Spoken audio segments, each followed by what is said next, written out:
Price the lord. ಯೇಸು ಕ್ರಿಸ್ತನ ಉನ್ನತವಾದಂತ ಜೀವವುಳ್ಳ ನಾಮದಲ್ಲಿ ನೀವೆಲ್ಲರಿಗೂ ನಮ್ಮ ಜೀಸಸ್ ಲವ್ಸ್ ಪ್ರೈಮ್ ಮಿನಿಸ್ಟ್ರೀಸ್ ಮೂಲಕ ವಂದನೆಗಳನ್ನ ಸಲ್ಲಿಸ್ತಾ ಇದ್ದೇನೆ.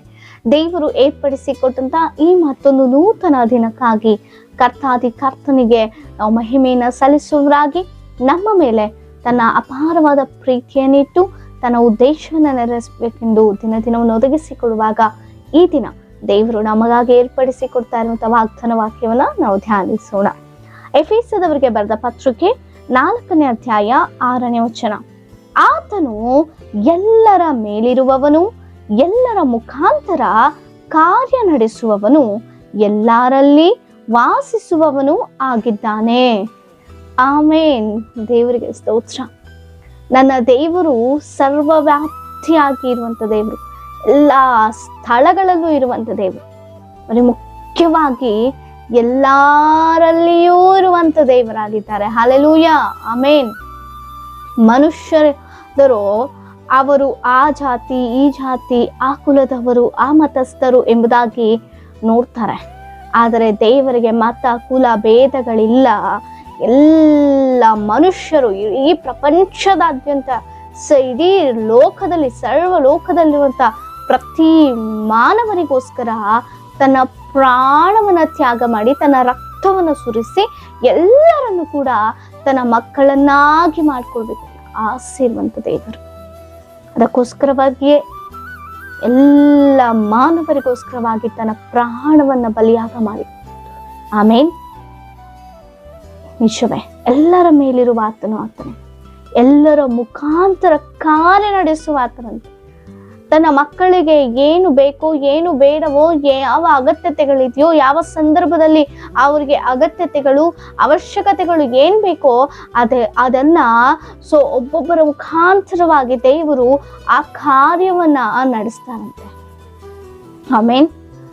ಅನೇಕರು ಮನುಷ್ಯರನ್ನೇ ದೇವರೆಂಬುದಾಗಿ ನೋಡ್ತಾರೆ, ಅವರಿಗೆ ಸಹಾಯ ಮಾಡುವಂತ ಸಮಯದಲ್ಲಿ. ಆದ್ರೆ ಆ ಮನುಷ್ಯರ ಮುಖಾಂತರ ದೇವರು ಕೆಲಸ ಮಾಡಿದ್ರು, ದೇವರಿಗೆ ಕಾರ್ಯ ಮಾಡಿರುವಂಥದ್ದು ಈ ಮನುಷ್ಯರ ಮೂಲಕವಾಗಿ ನನ್ನ ಸಮಸ್ಯೆಗಳಿಂದ ನನಗೆ ಬಿಡುಗಡೆ ಕೊಟ್ರು, ಈ ಮನುಷ್ಯರ ಮೂಲಕವಾಗಿ ನನಗೆ ಇರುವಂತ ಆರ್ಥಿಕ ಪರಿಸ್ಥಿತಿನ ನನಗೆ ಸಹಾಯವನ್ನ ಮಾಡಿದ್ರು ಅನ್ನುವಂಥದ್ದನ್ನ ನಾವು ನೆನೆಸದೆ ಆ ಮನುಷ್ಯರಿಗೆ ಕೃತಜ್ಞತೆಯಾಗಿ ಆ ಮನುಷ್ಯರೇ ದೇವರೆಂಬುದಾಗಿ ನಾವು ನೋಡ್ತೇವೆ.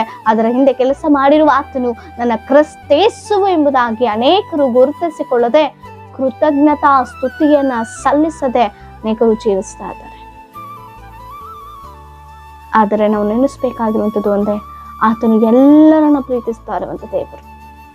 ಯಾರಾದರೂ ತನ್ನ ಸಮ್ಮುಖಕ್ಕೆ ಬಂದು ಅಪ್ಪ ಸಹಾಯ ಮಾಡು, ನಾನು ನಿನ್ನನ್ನೇ ನಂಬಿದ್ದೇನೆ, ನೀನಲ್ಲದೆ ಇನ್ಯಾರು ಇಲ್ಲ ಸ್ವಾಮಿ ನನಗೆ ದಿಕ್ಕು ಎಂಬುದಾಗಿ ಹೇಳುವಾಗ ಖಂಡಿತವಾಗಿಯೂ ನನ್ನ ದೇವರವರೊಟ್ಟಿಗೆ ಮಾತನಾಡ್ತಾರೆ. ಪ್ರಿಯರೇ, ಅವರು ಮತ ಜಾತಿ ಕುಲ ಭೇದ ಏನು ನೋಡೋದಿಲ್ಲ. ತನ್ನ ಬಳಿಗೆ ಬರುವಂತ ಪ್ರತಿಯೊಬ್ಬನು ಕೂಡ ಆತನು ಪ್ರೀತಿಸುವಂತ ದೇವರು. ಆಮೇನ್. ಅದಕ್ಕಾಗಿ ಕೈಸರಿಯನ್ನು ನಾವು ನೋಡ್ತಾ ಇದ್ದೇವೆ ಪ್ರಿಯರೇ. ಆತನು ಅನ್ಯ ಮತಸ್ಥನು, ಆದರೆ ಯಾವಾಗ ಕ್ರಿಸ್ತೇಸುವನ್ನು ಆತನು ನಂಬಿ ಅನೇಕರಿಗೆ ಯಥಾರ್ಥವಾಗಿ ಸಹಾಯ ಮಾಡುತ್ತಾ ಕುಟುಂಬದವರೊಟ್ಟಿಗೆ ದೇವರನ್ನ ಪ್ರಾರ್ಥಿಸುತ್ತಾ ಯಥಾರ್ಥವಾಗಿ ಭಯ ಭಕ್ತಿಯಿಂದ ಜೀವಿಸುವುದನ್ನು ಆತನ ಮೂಲಕ ಅನೇಕರು ರಕ್ಷಣೆ ಹೊಂದುವಂತೆಯೂ ಆತನು ಅಭಿಷೇಕದ ಆತ್ಮೆಯಿಂದ ತುಂಬಲ್ಪಡುವಂತೆಯೂ ದೇವರು ಅಂತ ಧನ್ಯತೆ ಆತನಿಗೆ ಕೊಟ್ಟರು. ಕೇವಲ ಒಂದೇ ಮಾತು, ಆತನು ದೇವರನ್ನ ನಂಬಿದ. ಅನೇಕ ಅನ್ಯನ ತನ್ನ ಕುಟುಂಬ, ತನ್ನ ಸ್ನೇಹಿತರು, ಬಂಧು ಬಳಗದವರೆಲ್ಲರ ಅನ್ಯರೇ, ಅವರೆಲ್ಲರನ್ನ ತನ್ನ ಮನೆಗೆ ಕೂರಿಸಿ ಅಭಿಷೇಕಿಸಲ್ಪಟ್ಟಂತ ಅಪೊಸ್ತಲನಾದ ಪೇತ್ರನ ಮೂಲಕವಾಗಿ ವಾಕ್ಯವನ್ನ ಹೇಳಿಸುತ್ತಾ ಅನೇಕನ ರಕ್ಷಣೆಗೆ ತೆಗೆದುಕೊಂಡು ಬಂದ. ಹಲ್ಲೆಲೂಯಾ. ಈ ರೀತಿ ನಾವು ನೋಡುವಾಗ ಅನೇಕರು ಅನ್ಯತಾರೆ. ಅವರು ದೇವರ ಸಮ್ಮುಖಕ್ಕೆ ಬಂದಾಗ ದೇವರು ಅವರನ್ನ ಉನ್ನತವಾಗಿ ಆಶ್ರಯಿಸಿರುವಂಥದ್ದು ನಾವು ನೋಡ್ತಾ ಇರ್ತೇವೆ. ಅದೇ ರೀತಿಯಲ್ಲಿ ನೀವು ಯಾರೇ ಆಗಿದ್ರು ಪರವಾಗಿಲ್ಲ, ಎಂಥ ಸ್ಥಿತಿಯಲ್ಲಿದ್ರೂ ಪರವಾಗಿಲ್ಲ, ಈ ವಾಗ್ದಾನವನ್ನು ನೀವು ನೋಡ್ತಾ ಇರೋದಾದ್ರೆ ನಿಮಗೊಂದು ಶುಭವಾರ್ತೆ, ದೇವರು ನಿಮಗಾಗಿ ಎದುರು ನೋಡ್ತಾ ಇದ್ದಾರೆ.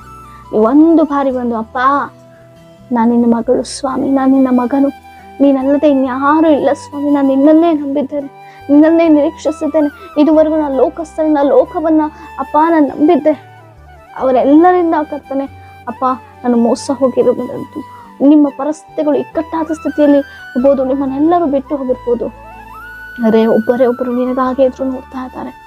ಎಲ್ಲ ಕಷ್ಟದಲ್ಲಿಯೂ ನಷ್ಟದಲ್ಲಿಯೂ ಸಂತೋಷದಲ್ಲಿಯೂ ವೇದನೆಯಲ್ಲಿಯೂ ದುಃಖದಲ್ಲಿಯೂ ಆನಂದದಲ್ಲಿಯೂ ಪ್ರತಿ ಸಂದರ್ಭದಲ್ಲೂ ಪ್ರತಿ ಪರಿಸ್ಥಿತಿಗಳಲ್ಲೂ ಆತ ನಿನ್ನ ಸಂಗಡನೆ ಇರ್ತಾರೆ, ನಿನ್ನನ್ನೇ ನೋಡ್ತಾ ಇದ್ದಾರೆ, ನೀನು ಬರುವಿಕೆಗಾಗಿ ಎದುರು ನೋಡ್ತಾ ಇದ್ದಾರೆ. ಆತನೇ ಯೇಸು ಕ್ರಿಸ್ತನು, ಆತ ನಿನ್ನನ್ನು ಪ್ರೀತಿಸ್ತಾ ಇದ್ದಾರೆ. ನಿನ್ನ ಪಾಪಗಳಿಗೋಸ್ಕರವಾಗಿ ಆತನು ಶಿಲುಬೆಯಲ್ಲಿ ಮರಣಿಸಿರೋದು, ಆತನ ಎದುರು ನೋಡ್ತಾ ಇದ್ದಾರೆ. ಒಂದು ಬಾರಿ ಬಂದು ಆತನ ಸಮ್ಮುಖದಲ್ಲಿ ನೀನು ಒಪ್ಪಿಸಿಕೊಡೋದಾದ್ರೆ ಖಂಡಿತವಾಗಿಯೂ ಆತನು ನಿನ್ನಲ್ಲಿ ಇದ್ದುಕೊಂಡು ನಿನಗೆ ಬೇಕಾಗಿರುವಂಥದ್ದು ಅನೇಕರ ಮುಖಾಂತರ ಕಾರ್ಯವನ್ನು ಮಾಡಿ ಅನೇಕರಿಗೆ ನೀನು ಬೆಳಕಾಗಿರುವಂತೆ ದೇವರು ನಡೆಸುವಂಥ ದೇವರು. ಅದಕ್ಕಾಗಿ ಸತ್ಯವೇದ ವಾಕ್ಯ ಹೇಳ್ತಾ ಇದೆ, ಆತನು ಎಲ್ಲರ ಮೇಲಿರುವನು, ಎಲ್ಲರ ಮುಖಾಂತರ ಕಾರ್ಯನಿರ್ವಹಿಸುವನು, ಎಲ್ಲರಲ್ಲಿಯೂ ವಾಸಿಸುವವನು ಆಗಿದ್ದಾನೆ ಎಂಬುದಾಗಿ. ಪ್ರತಿಯೊಬ್ಬರಲ್ಲಿ ದೇವರು ವಾಸಿಸ್ತಾ ಇದ್ದಾರೆ. ಹಲ್ಲೆಲೂಯಾ. ನೀನು ನಂಬಬೇಕಷ್ಟೇ, ನನಗಾಗೊಬ್ರು ಇದ್ದಾರೆ ಅಂತ, ನಿನ್ನ ಸಂಗಡನೆ ಇದ್ದಾರೆ. ಆತನು ಸರ್ವವ್ಯಾಪ್ತಿ, ಸರ್ವಾಂತರ್ಯಾಮಿ, ಯಾವಾಗಲೂ ಪೂಜನೀಯನಾಥ ಅಂತ ಉನ್ನತನಾದಂಥ ದೇವರು ನಿನ್ನ ಬಳಿಯಲ್ಲಿದ್ದಾರೆ. ಈಗಲೇ ಒಪ್ಪಿಸಿಕೊಡು. ನಿನ್ನ ಪರಿಸ್ಥಿತಿಗಳೇ ಆಗಿರೂ ಪರವಾಗಿಲ್ಲ, ಎಂಥ ಬಲಹೀನತೆ ಇಕ್ಕಟ್ಟಿನಲ್ಲೂ ನೀನಿದ್ರೂ ಪರವಾಗಿಲ್ಲ, ದೇವರ ಸಮ್ಮುಖಕ್ಕೆ ಬಾ. ಆತನ ಸಮ್ಮುಖದಲ್ಲಿ ನಿನ್ನನ್ನು ಒಪ್ಪಿಸಿಕೊಡು, ಪ್ರಾರ್ಥನೆ ಮಾಡು.